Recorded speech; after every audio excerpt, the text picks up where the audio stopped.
Oke, Assalamualaikum warahmatullahi wabarakatuh. Perkenalkan, nama saya Kayla Zanita dengan NIM 2024-08-1003. Di sini saya akan menjelaskan hasil kerja saya untuk UTS mata kuliah pengelolaan informasi berbasis script. Oke, jadi sebelumnya saya akan menjelaskan um, website saya terlebih dahulu.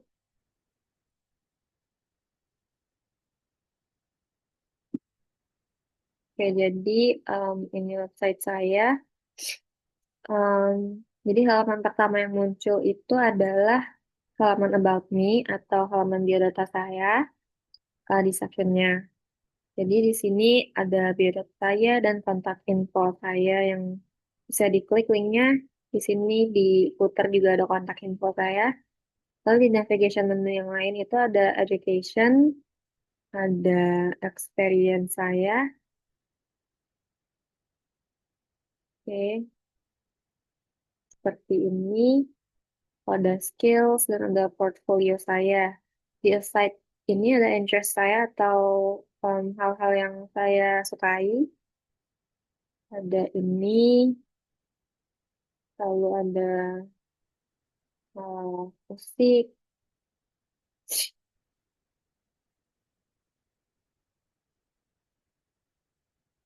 Ya, lalu ada ini, hobi saya,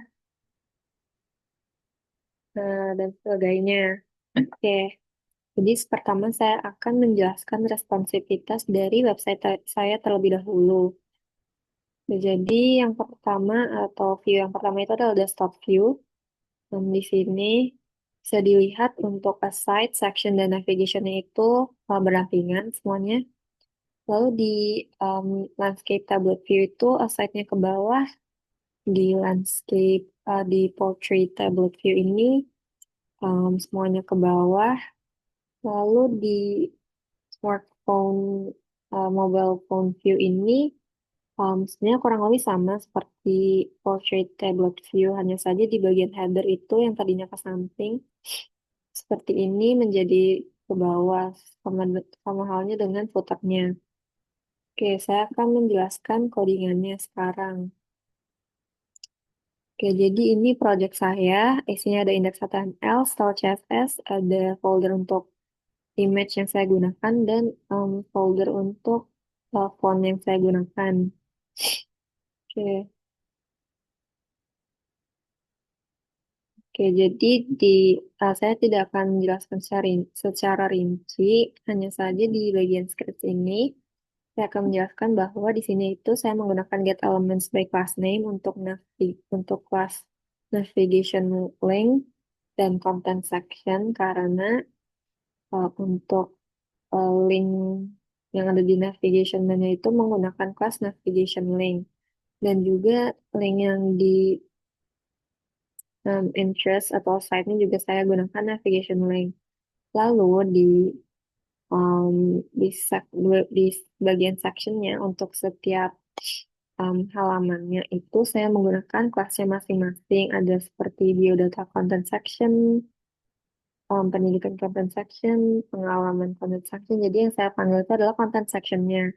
Lalu di setiap halaman itu juga ada ID-nya masing-masing, seperti ID pendidikan, pengalaman, portofolio, dan sebagainya. Oleh karena itu, di bagian ini saya memanggil dokumen get element by ID, target ID yang dimana nanti akan menampilkan atau di display block content sectionnya.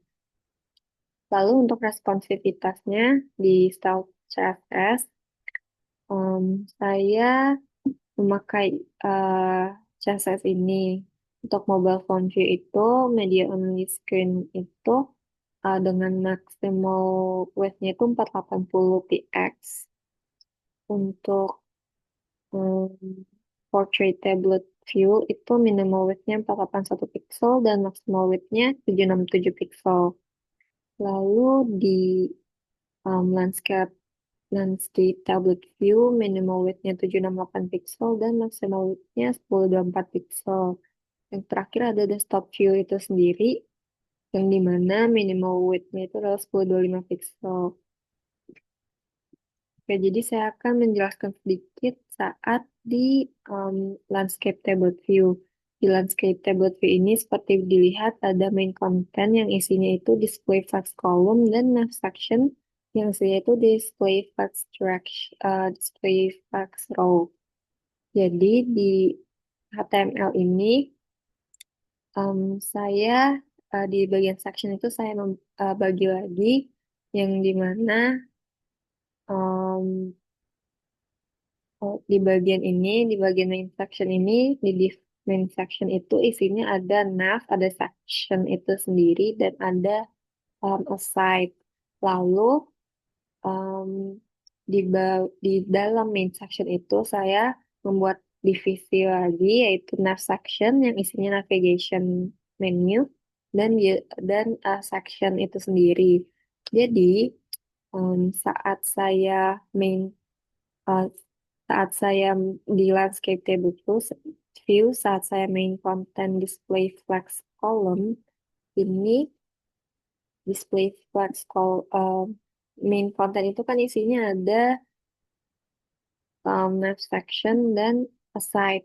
Jadi nav section ini akan uh, dan aside-nya itu akan flex itu akan kolom atau ke bawah. Lalu di sini saya juga um, setelah main content, saya juga ada CSS untuk next section yang dimana flagsnya itu adalah row. Next section itu kan seperti yang tadi saya bilang itu navigation dan section. Nah, oleh karena itu navigation dan section itu tetap displaynya itu row sehingga bisa menampilkan layout seperti ini.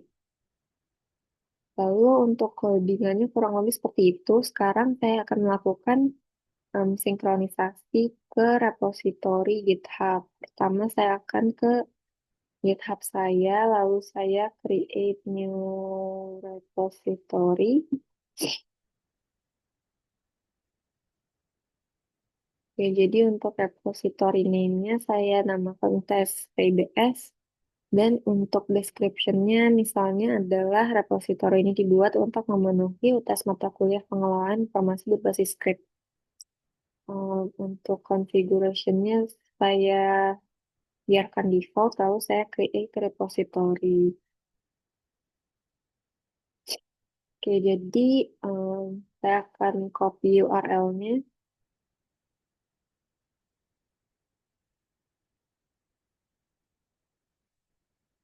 Oke, lalu di VS Code, saya akan membuka terminal. Oke, jadi di terminal pertama saya akan melakukan git init untuk inisialisasi projectnya.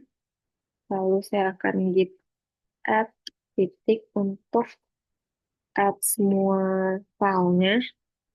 Lalu saya akan git commit message-nya itu misalnya memasukkan project ke repository GitHub. Oke, lalu saya akan git um, remote add uh, remote add origin URL dari repository itu sendiri, yaitu UTS-PIDS kan. Lalu saya akan git push origin master.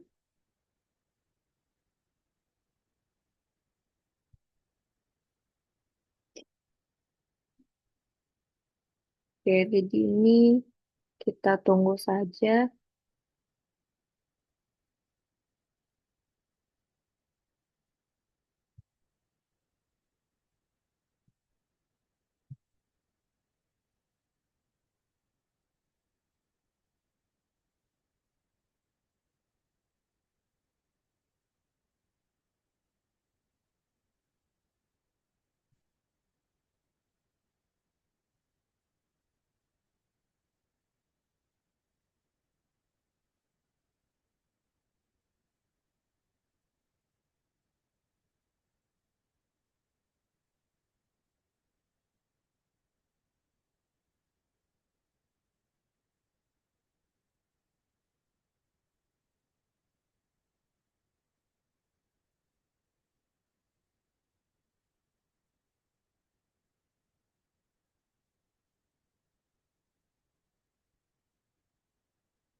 Oke, jadi ini sudah masuk ke branch masternya.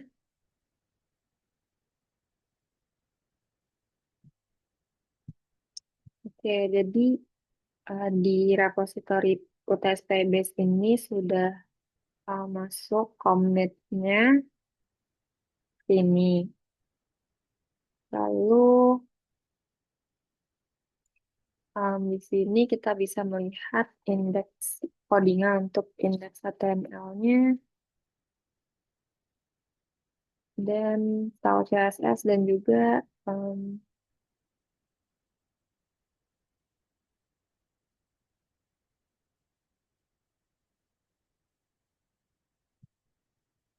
untuk style CSS-nya juga bisa kita lihat dan berbagai aset yang digunakan untuk website ini.